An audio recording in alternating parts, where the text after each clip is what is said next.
अस्सलाम वालेकुम dear students. हमारा आज का जो टॉपिक है वो चैप्टर नंबर 11 यानी इलेक्ट्रोस्टैटिक्स का 6th टॉपिक है। तो इस टॉपिक में हमने स्टडी करना है पोटेंशियल के बारे में। इसमें basically electric potential, potential difference, फिर electric potential due to point charge, और हम ये सारी चीज़ें कवर करेंगे। अगर पोटेंशियल की बात की जाए तो पोटेंशियल जो है वो फर्स्ट टाइम आपने सुना था जब आपने पोटेंशियल एनर्जी के बारे में पढ़ा होगा। पोटेंशियल एनर्जी को उर्दू में कहते हैं मख्फी तवानाई। इसको मख्फी तवानाई क्यों कहते हैं?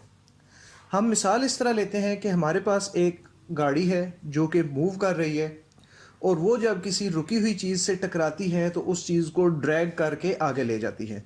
यानी गाड़ी अपनी मोशन की वजह से उस चीज़ के ऊपर वर्क डन करने की एबिलिटी रखती है, और ये जो एबिलिटी टू डू वर्क है ये आपके पास होती है काइनेटिक एनर्जी। क्यों? ये चीज़ हमें सामने नज़र आ रही होगी कि गाड़ी जितना ज़्यादा तेज़ मूव करेगी उतनी ही ज़्यादा इसके पास एनर्जी होगी, और उतना ये ज़्यादा किसी चीज़ को ड्रैग कर सकती है। लेकिन अब अगर एक चीज़ जो है वो किसी शेल्फ पे पड़ी हुई है तो उसमें हमें कोई हरकत नहीं नज़र आ रही, लेकिन वो एबिलिटी रखती है वर्क डन करने की। अगर वो वहाँ से फॉल डाउन हो तो ज़मीन पे जाके जिस चीज़ के ऊपर टकराएगी उस पर वर्क डन परफॉर्म करेगी। तो ये जो वर्क डन की एबिलिटी है या काम करने की जो खासियत है, ये उस बॉडी में शेल्फ के ऊपर जो रखी है उसमें हिडन है। तो इस वजह से इसको कहते हैं मख्फी तवानाई। और याद रखिएगा कि एनर्जी हमेशा होती है ability of a body to do work. अब हम पोटेंशियल को थोड़ा सा और बेहतर तरीके से समझते हैं। हम मिसाल लेते हैं कि हमारे पास ज़मीन है और ज़मीन के गिर्द फील्ड है जिसको हम नाम देते हैं ग्रेविटेशनल फील्ड का। और इस फील्ड की जो डायरेक्शन है ये होती है toward the centre of the earth, यानी अगर सिंपल लें तो ये हमारे लिए डाउनवर्ड होती है। अगर हम किसी भी ऑब्जेक्ट को जो कि एक सर्टेन हाइट पे हो, इसको अगर छोड़ दें तो ये हमेशा नीचे की जानिब मूव करेगी और इसकी एनर्जी कम होती जाएगी। अगर हम इसको बाय फोर्स मूव करवाएं तो हम ऑब्वियसली नीचे की तरफ तो नहीं मूव कराएंगे बल्कि ऊपर की तरफ लेके जाएंगे। और जब हम इसे बाय फोर्स मूव करवा के अगेंस्ट द फील्ड ऊपर लेकर जाएंगे तो फिर इसमें वो जो वर्क डन हमने किया ऊपर लेके जाने के लिए स्टोर हो जाएगा, और वो स्टोर जो इसमें वर्क होगा वो कहलाएगा पोटेंशियल एनर्जी। अब 1 किलोग्राम ऑब्जेक्ट में कितनी एनर्जी स्टोर हुई ये चीज़ होगा ग्रेविटेशनल पोटेंशियल। यानी जहाँ पे भी हमने पोटेंशियल की बात करनी है, वर्क डन को डिवाइड करवा देना है in case of gravitation mass के साथ। ठीक है? तो इसमें जो की पॉइंट्स हैं जो कि हमें याद रखने हैं वो ये है कि जब हम मूव करवा रहे हैं तो हम अगेंस्ट द फील्ड मूव करवाते हैं। फील्ड डाउनवर्ड है, हमने ऑब्जेक्ट को अपवर्ड मूव करवाना है, और जब अपवर्ड मूव करवाएंगे तो हम एक्स्ट्रा एफर्ट करेंगे, वो एफर्ट इसमें स्टोर हो जाएगी, और वो जो एफर्ट है वो पोटेंशियल एनर्जी हो जाएगी। और 1 किलोग्राम ऑब्जेक्ट में यानी पर यूनिट मास में जो एनर्जी स्टोर होगी उसको हम नाम देंगे पोटेंशियल का। अब हम आ जाते हैं कि ग्रेविटेशनल पोटेंशियल के बाद सेकंड चीज़ हम डिस्कस करते हैं इलेक्ट्रिक पोटेंशियल के बारे में। तो सबसे पहले इलेक्ट्रिक पोटेंशियल में भी हम पोटेंशियल को ही इसी तरह फोकस करते हैं। तो इलेक्ट्रिक पोटेंशियल को फोकस करने के लिए सबसे पहले हम एक छोटा सा कंसेप्ट रिवाइज कर लेते हैं। वो ये है कि हमारे पास चार्जेस दो होते हैं, एक पॉजिटिव एक नेगेटिव। जो पॉजिटिव चार्ज होता है इससे फील्ड लाइन जो होती हैं वो आउटवर्ड होती हैं, यानी अवे मूव करती हैं।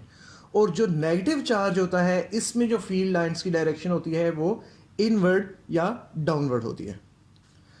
तो अब अगर हमारे पास एक टेस्ट चार्ज, उसको इलेक्ट्रिक फील्ड रीजन में रखा जाए, तो अगर हमें प्लेस कर दें इसको, तो पॉजिटिव चार्ज के केस में यानी कि अगर ये टेस्ट चार्ज पॉजिटिव चार्ज की फील्ड में रखा गया है तो ये आउटवर्ड या अवे मूव करेगा खुद बाय इटसेल्फ। और इसी तरह अगर इसे नेगेटिव चार्ज की फील्ड में रख दिया जाए तो फिर ये नेगेटिव चार्ज की तरफ मूव करेगा, और दोनों केसेस में इसकी एनर्जी रिड्यूस होगी। जैसे एक ऑब्जेक्ट को हम ज़मीन से ऊपर रखते थे और फॉल डाउन होते हुए उसकी पोटेंशियल एनर्जी डिक्रीज होती थी।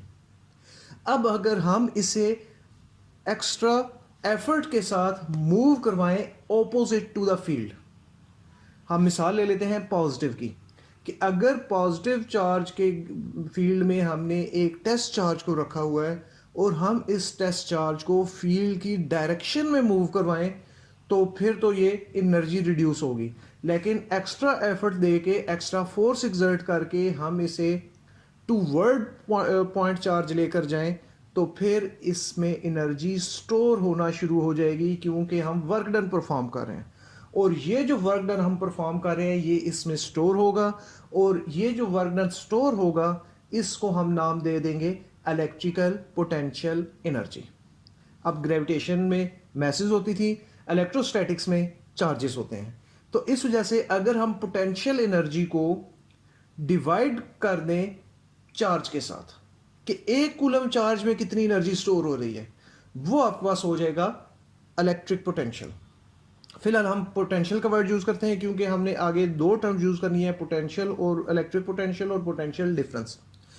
तो इस वक्त हम सिर्फ ये समझ लेते हैं कि पोटेंशियल का वर्ड इलेक्ट्रोस्टैटिक में जब भी आएगा तो इसका मतलब होगा work done per unit charge या एनर्जी पर यूनिट चार्ज। अब हम आ जाते हैं किसकी तरफ, इलेक्ट्रिक पोटेंशियल और पोटेंशियल डिफरेंस की तरफ। सबसे पहले हम डिस्कस करते हैं इलेक्ट्रिक पोटेंशियल को। इलेक्ट्रिक पोटेंशियल को हम इस तरह डिफाइन करते हैं कि लेट्स सपोज हमारे पास एक पॉइंट चार्ज है पॉजिटिव, इसकी फील्ड से बाहर कहीं इनफाइनाइट डिस्टेंस पे एक टेस्ट चार्ज पड़ा है और इस टेस्ट चार्ज को वहां से मूव करा के इलेक्ट्रिक फील्ड के अंदर एक पॉइंट तक लाने के लिए हमें वर्क डन करना पड़ेगा और ऑब्वियसली ये वर्क डन इस टेस्ट चार्ज में स्टोर हो जाएगा इन the form of electrical potential energy. याद रखिएगा हम ये जो मूव करवा रहे हैं ये opposite to the direction of field move करवा रहे हैं। पॉजिटिव चार्ज की जो फील्ड होती है वो आउटवर्ड होती है और हम जो है टेस्ट चार्ज को टूवर्ड पॉजिटिव चार्ज मूव करवा रहे हैं। तो इस वजह से ऑपोजिट डायरेक्शन में मूव करवाने की वजह से हमें एक्स्ट्रा एफर्ट करनी पड़ी, वो एफर्ट इसमें स्टोर हुई और वो कहलाएगी इलेक्ट्रिकल पोटेंशियल एनर्जी। तो अब ये जो electrical potential energy per unit charge है या वर्क पर यूनिट चार्ज है ये आपके पास कहलाएगा इलेक्ट्रिकल पोटेंशियल। तो हम इसको इस तरह डिफाइन कर सकते हैं, electrical potential energy electrical potential can be defined as it is work done per unit test charge in bringing from infinite to a certain point within electric field while keeping the charge in equilibrium। Equilibrium का मतलब है कि हम इसको accelerate नहीं करवा रहे बल्कि एक कांस्टेंट वेलोसिटी के साथ मूव करवा के ला रहे हैं। सेकंड जो है वो है हमारे पास पोटेंशियल डिफरेंस। अगर पोटेंशियल डिफरेंस की बात की जाए तो अब हम जिस पॉइंट से मूव करवा रहे हैं फर्स्ट पॉइंट और जिस पॉइंट की तरफ लेके जा रहे हैं सेकंड पॉइंट, दोनों ही फील्ड के अंदर हों तो ऐसे केस में पहले पॉइंट पे भी कोई ना कोई पोटेंशियल होगा क्योंकि इनफाइनाइट से पहले पॉइंट तक लाने के लिए कोई ना कोई वर्क डन रिक्वायर्ड था और इसी तरह जो सेकंड पॉइंट है इनफाइनाइट से किसी उस सेकंड पॉइंट तक आने के लिए भी कोई ना कोई वर्क डन रिक्वायर्ड होगा। तो इसका मतलब है दोनों पॉइंट्स का अपना अपना एक पोटेंशियल है। तो इसको हम डिफाइन कर सकते हैं, potential difference can be defined as the work done per unit test charge to move it from one point to another point within the electric field while keeping the charge in equilibrium। और याद रखिएगा इन दोनों cases में हम जो charge को move करवा रहे हैं वो हम मूव करवाते हैं opposite to the direction of field. अब दोनों का ही फार्मूला जो है वो work done per unit charge बन रहे हैं, सिर्फ डिफरेंस ये है कि एक में इनफाइनाइट से पॉइंट तक था, दूसरे में पॉइंट ए से पॉइंट बी जो कि दोनों के इलेक्ट्रिक फील्ड के अंदर थे। तो अगर डायमेंशंस या यूनिट देखा जाए तो दोनों की यूनिट ही जाउल पर कूलम बनेगी। और याद रखिएगा कि पोटेंशियल जो है ये आपके पास एक स्केलर क्वांटिटी है क्योंकि पोटेंशियल का फार्मूला अगर देखा जाए तो वो है work done divided by charge. Work done is a scalar quantity, charge is also a scalar quantity, so as a result we will have a scalar quantity। Next जो है वो हम कवर करेंगे पोटेंशियल ग्रेडियंट के बारे में। तो सबसे पहले हम समझ लेते हैं ग्रेडियंट को, और ग्रेडियंट को समझने से पहले मैं आपको पहले एक और मिसाल दे देता हूँ। आपने फिजिक्स में जब मैकेनिक्स या स्टार्ट किया काइनेमेटिक्स और डायनेमिक्स वगैरह, तो सबसे पहले आपने एक चीज़ पढ़ी कि rate of change in displacement, फिर आपने चीज़ पढ़ी rate of change in velocity, तो याद रखिएगा कि फिज़िक्स में जब भी हम रेट ऑफ चेंज की बात करते हैं तो वो generally with respect to time होता है। यानी अगर वेलोसिटी जो है वो टाइम के साथ साथ चेंज हो रही है तो एक्सेलरेशन होती है। तो ऐसी सिचुएशन में जब भी रेट ऑफ चेंज का वर्ड आता है तो हम हमेशा डिवाइडेड बाय डेल्टा टी करते होते हैं। मिसाल के तौर पे a is equal to delta V by delta T, acceleration is equal to the rate of change in velocity. तो रेट की वजह से हमने डिवाइड बाय डेल्टा टी किया, चेंज इन वेलोसिटी की वजह से ऊपर डेल्टा वी लिख दिया, तो हमारे पास ये एक्सेलरेशन बन गया।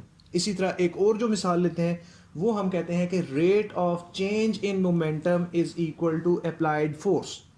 तो यहाँ पे भी हमने क्योंकि रेट का वर्ड यूज किया तो फार्मूला में डिवाइडेड बाय डेल्टा टी कर दिया। चेंज इन मोमेंटम किया तो ऊपर एम डेल्टा वी या डेल्टा पी भी हम लिख सकते हैं, और इज इक्वल टू हमारे पास क्या आ जाएगा, फोर्स क्या आ जाएगा। तो इसी तरह अगर कोई चीज पोजीशन के साथ साथ चेंज हो रही हो तो ऐसी चीज के लिए हम वर्ड यूज करते हैं ग्रेडियंट का। ठीक है, हमारे पास रेट ऑफ चेंज मतलब change with respect to time, और ग्रेडियंट का मतलब है कि अब ये चीज चेंज हो रही है विद रिस्पेक्ट टू टाइम। तो अगर हमने ग्रेडियंट की मिसाल समझनी है तो उसके लिए हम यूँ समझते हैं कि मिसाल के तौर पे हमारे सामने एक हीटर लगा हुआ है। हीटर के बिल्कुल सामने आपको हीट ज़्यादा महसूस होगी। अगर आप थोड़ा थोड़ा साइडों पे या दूर जाते जाएं तो वो हीट की जो अमाउंट है वो आपको कम फील होगी, आपको कम गर्मी लगेगी। तो इसका मतलब ये हुआ कि heat is changing with respect to your position. आप करीब हैं तो हीट ज़्यादा फील हो रही है, आप दूर बैठे हैं तो हीट कम फील हो रही है। तो इस चीज़ को हम नाम देते हैं हीट ग्रेडियंट का। इसी तरह अगर हमने पोटेंशियल ग्रेडियंट की बात करनी है तो बेसिकली हम अल्टीमेटली कोई बात कर रहे होंगे कि ऊपर पोटेंशियल होगा यानी V, और नीचे होगा पोजीशन यानी D या डेल्टा R। ठीक है, तो अब हम इसको बाकायदा डिराइव करके भी देखते हैं। तो हम मिसाल इस तरह लेते हैं कि हमारे पास एक ऑब्जेक्ट है, उसको हमने फील्ड में एक जगह से दूसरी जगह मूव करवाया। उसको मूव करवाने की वजह से हमें कुछ ना कुछ वर्क डन करना पड़ा। तो अब वर्क डन का क्या फार्मूला होता है, एफ डॉट डी। ठीक है, और ये हमारे पास हो जाएगा एफ डी कॉस थीटा। और अगर पोटेंशियल की बात की जाए तो पोटेंशियल हमारे पास होता है work done per unit charge, और यहाँ पे अगर हम वैल्यूज पुट करें तो हमारे पास आ जाएगा डब्ल्यू ओवर क्यू नॉट, और डब्ल्यू की जगह हम लिख सकते हैं एफ डी कॉस थीटा। अब वर्क का क्या फार्मूला है, एफ डी कॉस थीटा, और एफ कौन सी है यहाँ पे, फोर्स कौन सी लग रही है दो चार्जेस के दरमियान में, ऑब्वियसली इलेक्ट्रोस्टैटिक फोर्स। तो अब हम यहाँ पे फोर्स की वैल्यू पुट कर देते हैं जो कि हमारे पास बन जाएगी K Q naught over R square. Displacement जो है उसको हम चेंज इन पोजीशन यानी डेल्टा आर लिख देते हैं, और एंगल जो बनेगा वो बनेगा 180 डिग्री। कैसे कि जो इलेक्ट्रोस्टैटिक फोर्स है वो है अवे यानी रिपल्जन फील हो रही है, और जो चार्ज को हम बाय फोर्स मूव करवा के लेके जा रहे हैं वो हम लेके जा रहे हैं toward the test charge toward the point charge. तो इस वजह से हमारे पास एंगल बन जाएगा 180 डिग्री।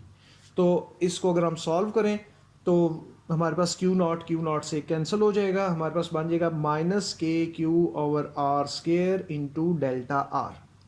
अगर आपको याद हो तो इलेक्ट्रिक फील्ड का formula in terms of point charge था हमारे पास के क्यू ओवर आर स्क्वायर, तो इसकी जगह हम लिख सकते हैं ई। और अगर हम माइनस डेल्टा आर को दोनों साइड डिवाइड कर दें तो हमारे पास बन जाएगा E is equal to minus delta V divided by delta R. और ये इक्वेशन हमें बताती है कि इलेक्ट्रिक फील्ड जो है वो नेगेटिव ग्रेडियंट ऑफ पोटेंशियल है, नेगेटिव ग्रेडियंट ऑफ पोटेंशियल। आप देख लीजिए यहाँ पे भी नीचे डेल्टा आर यानी चेंज इन पोजीशन है, ऊपर पोटेंशियल डिफरेंस है। इसका मतलब ये हुआ कि अगर किसी जगह पे potential with respect to position change हो रहा है तो वहाँ पे इलेक्ट्रिक फील्ड लाजमन होगी। क्लियर? अब हम चलते हैं नेक्स्ट टॉपिक की तरफ। नेक्स्ट जो हमारे पास टॉपिक है वो बेसिकली हमारे पास है electric potential due to point charge का फार्मूला डिराइव करना। तो लेट्स सपोज हमारे पास एक पॉइंट पॉजिटिव चार्ज है, इसके गिर्द कोई फील्ड रीजन है, और हमारे पास एक टेस्ट चार्ज कहीं इनफाइनाइट डिस्टेंस पे पड़ा हुआ है। अब हमने इस टेस्ट चार्ज को इस इनफाइनाइट डिस्टेंस यानी हम लेट्स सपोज इसको कह देते हैं पॉइंट ए, यहाँ से मूव करके इलेक्ट्रिक फील्ड के अंदर किसी पॉइंट बी तक लेकर जाना है। तो जो वर्क डन करेंगे, ये work done per unit charge हमारे पास होगा इलेक्ट्रिक पोटेंशियल, जैसे कि हमने पीछे डेफिनेशन में भी पढ़ा था। तो सबसे पहले डेफिनेशन लिख देते हैं। डेफिनेशन हमारे पास है work done per unit charge to move it from infinity to a certain point within electric field while keeping the charge in equilibrium। तो फार्मूला जो V का हमारे पास बनेगा वो बन जाएगा W from A to B या सिर्फ W over Q नॉट। अब हमारा सारा काम है इस वर्क डन को कैलकुलेट करना। अब वर्क डन का बेसिक फार्मूला होता है force into displacement into cos theta.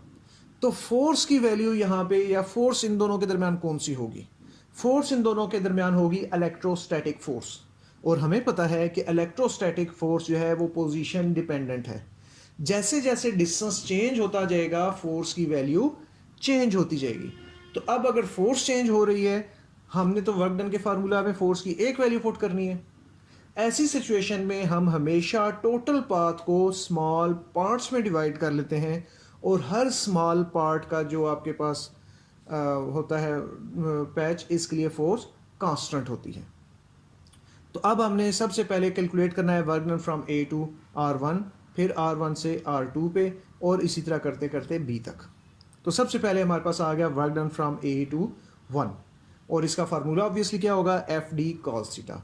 Force यहाँ पे कौन सी है? फोर्स यहाँ पे इलेक्ट्रोस्टैटिक्स है, इस वजह से यूज होगा Q not over R square. Displacement यहाँ पे कितना हुआ? डेल्टा आर हुआ, और उसके बाद कॉज एंगल कितना हुआ? 180 डिग्री, क्योंकि इलेक्ट्रोस्टैटिक फोर्स ऑपोजिट डायरेक्शन में यानी रिपेल कर रही है, और हम इसको मूव करा के टूवर्ड द चार्ज लेके जा रहे हैं। अब सवाल ये पैदा होता है कि हम तो अप्लाइड फोर्स की वजह से इसको मूव करवा रहे हैं। तो याद रखिएगा कि हमने हमेशा work done due to electric force calculate करना है, और इलेक्ट्रिक फोर्स जो है वो अवे होती है। अब ये फोर्स अप्लाइड फोर्स की इक्वल क्यों होगी? क्योंकि हमने ये कहा था कि while keeping the charge in equilibrium, इसका मतलब ये है कि नेट फोर्स जीरो है, और अगर नेट फोर्स जीरो है तो सम ऑफ फोर्सेस यानी applied force plus electric force will be equal to zero. और अगर हम यहाँ से बता सकते हैं कि जो अप्लाइड फोर्स होगी और इलेक्ट्रोस्टैटिक फोर्स ये इक्वल एंड ऑपोजिट ही होंगी। तो यहाँ पे हमने इलेक्ट्रोस्टैटिक फोर्स की वैल्यू पुट कर दी Q not over R square delta R cos 180 degree, और यहाँ पे जब हम इसको सॉल्व करेंगे तो बन जाएगा minus Q naught divided bye R square into delta R। इसको हम इक्वेशन ए का नाम दे देते हैं। अब इसमें हमें पता है कि जो हमारे पास डेल्टा आर है वो क्या है? डेल्टा आर है R1 माइनस RA, यानी final position minus initial position. R क्या चीज़ है? आर है एवरेज डिस्टेंस, वो बन जाएगा R1 plus RA divided by 2। अब इसको बिल्कुल हम वैसे ही सॉल्व करेंगे जैसे आपने एब्सोल्यूट पोटेंशियल एनर्जी के केस में सॉल्व किया था, कि पहले हम कैलकुलेट कर लेते हैं R1 की वैल्यू, जो कि बन जाएगी डेल्टा R प्लस RA। इसको हम बैक सब्स्टिट्यूट कर देंगे R की एवरेज वैल्यू में, तो वो बन जाएगा R is equal to delta R plus RA divided by 2। जब हम इसको सिंप्लीफाई करेंगे तो हमारे पास बन जाएगा R is equal to RA plus delta R divided by 2। Both side square ले लेंगे तो हमारे पास बन जाएगा R square is equal to RA square plus delta RA plus delta R square by 4। तो डेल्टा जहाँ पे होता है और उसका फिर स्केयर भी होता है तो वो टर्म निग्लिजिबल होती है। तो हमारे पास बन गया R square is equal to RA square plus delta RA। इसमें हम डेल्टा R की वैल्यू अगर पुट कर दें तो हमारे पास बन जाएगा R square is equal to RA square into R1 minus RA into RA, जो कि बन जाएगा R square is equal to RA square plus R1 RA minus RA square. RA square cancel हो जाएगा, तो यहाँ से हमारे पास बन गया कि जो R स्केयर होगा वो R1 और RA के इक्वल होगा। अब हम R की और डेल्टा R की वैल्यू पुट कर देते हैं इन इक्वेशन ए, तो वो हमारे पास बन जाएगा work done from A to 1 is equal to minus Q naught divided by R1 RA into R1 minus RA। हमने माइनस R1 RA को अंदर मल्टीप्लाई, तो उस सिचुएशन में हमारे पास बन जाएगा W इज इक्वल टू के Q not into RA divided by R1 RA minus R1 divided by R1 RA। अब जब कटिंग वगैरह हो जाएगी हमारे पास इसमें, तो हमारे पास बन जाएगा के Q not into 1/R1 minus 1/RA। इसी तरह अगर हम W फ्राम 1 to 2 कैलकुलेट करें तो वो हमारे पास बन जाएगा के Q not 1/R2 1/R2 minus 1/R1। फिर इसी तरह अगर हम कैलकुलेट करें वर्क डन फ्रॉम 2 to 3, तो ऐसी सिचुएशन में हमारे पास बन जाएगा Q not into 1/R3 minus 1/R2। और इसी तरह अगर हम आखिरी पैच के लिए करें जो कि है WN-1 से B तक के लिए, तो वो हमारे पास बन जाएगा के Q not into 1/RB minus 1/RN-1। अब हमने टोटल वर्क डन कैलकुलेट करने के लिए इन सब को ऐड अप कर देना है। ऐड अप करेंगे तो हमारे पास के क्यू नॉट कॉमन आ जाएगा, और इस वजह से हम सब में से के क्यू नॉट कॉमन लेके बाहर लिख लेंगे के क्यू नॉट, और अंदर हमारे पास पहले का बन जाएगा 1/R1 माइनस 1/RA। दूसरी टर्म का हमारे पास बन जाएगा 1/R2 माइनस 1/R1। और इसी तरह तीसरी जो टर्म होगी उसके लिए बन जाएगा 1/R3 माइनस 1/R2। और इसी तरह करते करते आखिरी टर्म का बन जाएगा 1/RB माइनस 1/RN-1।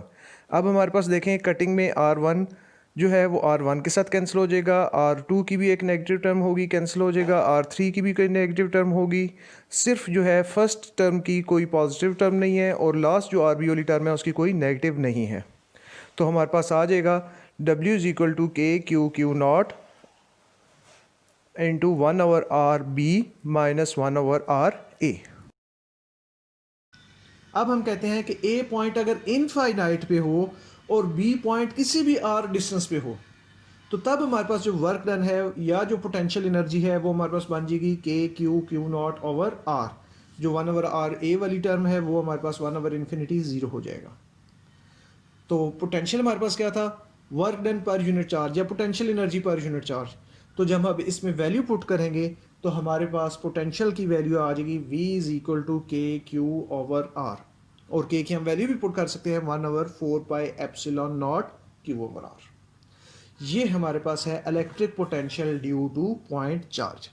अब इसमें हमारे पास जो समझने के लिए एक और चीज़ है वो हमारे पास है equi potential lines and equi potential surfaces. Equi potential lines वो लाइन्स हैं जिनका पोटेंशियल, जिनके ऊपर पोटेंशियल एग्जैक्टली सेम होता है। ठीक है, जैसे हमारे पास एक पॉजिटिव चार्ज है, अगर इसके देखें तो अगर इसके अराउंड हम सर्कुलर लाइंस ड्रा कर लें जो कि डॉटेड शेप में है, तो इन लाइंस पे अगर हम कैलकुलेट करें पोटेंशियल किसी भी पॉइंट पे, तो वो हमारे पास फार्मूला होगा के क्यू ओवर आर। हर पॉइंट का डिस्टेंस पॉइंट चार्ज से सेम है, के की वैल्यू सेम है, क्यू की वैल्यू सेम है, तो पोटेंशियल सेम होगा, यानी ये लाइंस कहलाएंगी इक्वी पोटेंशियल लाइंस। और जहाँ पे भी पोटेंशियल कांस्टेंट होगा, उन दो, फर्ज करें कि एक पॉइंट है एक दूसरा पॉइंट है, इन दोनों के दरमियान अगर पोटेंशियल सेम है तो दरमियान में कोई इलेक्ट्रिक फील्ड नहीं होगी। रीज़न कि इलेक्ट्रिक फील्ड का फार्मूला होता था minus delta we over delta R, तो डेल्टा वी ज़ीरो हो जाएगा अगर दोनों सेम होंगे। तो इक्वी पोटेंशियल सरफेस हमारे पास कैसी है कि फॉर एग्जांपल अगर हम एक बैलून कंसिडर करें और बैलून के सेंटर में चार्ज पड़ा हो, तो बैलून की जो सरफेस है वो हमारे पास इक्वी पोटेंशियल सरफेस होगी, जिसमें किसी भी दो पॉइंट के दरमियान जो इलेक्ट्रिक पोटेंशियल है वो उसका डिफरेंस ज़ीरो है या इलेक्ट्रिक पोटेंशियल सेम है। नेक्स्ट है हमारे पास इलेक्ट्रॉन वोल्ट। इलेक्ट्रॉन वोल्ट को समझने के लिए हम ये कंसिडर करते हैं कि हमारे पास है एक पॉजिटिव प्लेट, दूसरी हमारे पास है नेगेटिव प्लेट, और इन दोनों के दरमियान में हमने रख दिया एक इलेक्ट्रॉन को। अब अगर इलेक्ट्रॉन खुद से मूव करेगा तो ये काइनेटिक एनर्जी एक्वायर करेगा, क्योंकि नेगेटिव रिपेल करेगा, पॉजिटिव अट्रैक्ट करेगा, और ये आहिस्ता आहिस्ता एक्सलेट होना शुरू हो जाएगा toward from negative plate to positive plate. इसी तरह अगर हम इसको बाय फोर्स मूव करवा के लेके जाएं from positive plate to negative plate, तो इसमें एनर्जी गेन होगी। याद रखिएगा कि पॉजिटिव जो होता है ये हमेशा हाई पोटेंशियल होता है, नेगेटिव हमेशा लो पोटेंशियल होता है। तो पॉजिटिव और नेगेटिव के दरमियान कुछ ना कुछ पोटेंशियल डिफरेंस हमेशा लाजमी होगा। अगर हम एक इलेक्ट्रॉन को मूव करवाएं 1 वोल्ट के पोटेंशियल डिफरेंस रीजन में, तो ये एनर्जी एक्वायर भी कर सकता है, ये एनर्जी लॉस भी कर सकता है। एनर्जी एक्वायर कब करेगा? जब हम इसे from positive plate to negative plate move कराएंगे। एनर्जी लॉस किस कब करेगा? जब ये खुद मूव करेगा from negative plate to positive plate. तो अगर एक इलेक्ट्रॉन 1 वोल्ट के पोटेंशियल डिफरेंस के रीजन में मूव करे तो वो एनर्जी एक्वायर करेगा या लॉस करेगा। ये जो एनर्जी एक्वायर्ड या लॉस है ये आपके पास कहलाएगी इलेक्ट्रॉन वोल्ट। तो जब इलेक्ट्रॉन खुद मूव करेगा तो वो काइनेटिक एनर्जी की फॉर्म में होगी, यानी हम इसको हाफ एम वी स्क्वायर के बराबर भी लिख सकते हैं। और अगर हम इसको खुद मूव करवा के लेके जा रहे हैं from positive plate to negative plate, तो फिर ये अपीयर होगी in the form of potential energy, और इसको हम लिख सकते हैं क्यू डेल्टा वी। तो यहाँ पे अगर हम मूव करवा रहे हैं तो क्यू जो है वो, क्योंकि इलेक्ट्रॉन है तो हम क्यू की जगह ई लिख सकते हैं, और जो रीजन मूव करवा रहे हैं वो पोटेंशियल डिफरेंस का रीजन है, डेल्टा वी कह सकते हैं। तो अगर यहाँ पे एक इलेक्ट्रॉन और 1 वोल्ट का पोटेंशियल डिफरेंस हो तो ये होगा 1 इलेक्ट्रॉन वोल्ट। अब इलेक्ट्रॉन की क्यू की वैल्यू होती है 1.6 इंटू 10⁻⁻19 कूलम। तो इस वजह से हमारे पास जो 1 इलेक्ट्रॉन वोल्ट होगा वो बराबर होगा 1.6 इंटू 10⁻⁻19 कूलम वोल्ट, और कूलम वोल्ट जो होता है वो जूल के इक्वल होता है। और इस वजह से हमारे पास जो 1 इलेक्ट्रॉन वोल्ट है ये 1.6 इंटू 10⁻⁻19 जूल के बराबर होता है। तो ये था हमारा आज तक का टॉपिक। अगर आपको समझ आती है तो अपना लाजमी आप फीडबैक दिया करें। अगर आपने कोई चीज़ समझनी है, कोई और टॉपिक समझने हैं, तो वो भी आप बता सकते हैं, इंशाल्लाह आपको समझा दिए जाएंगे। अल्लाह हाफिज़।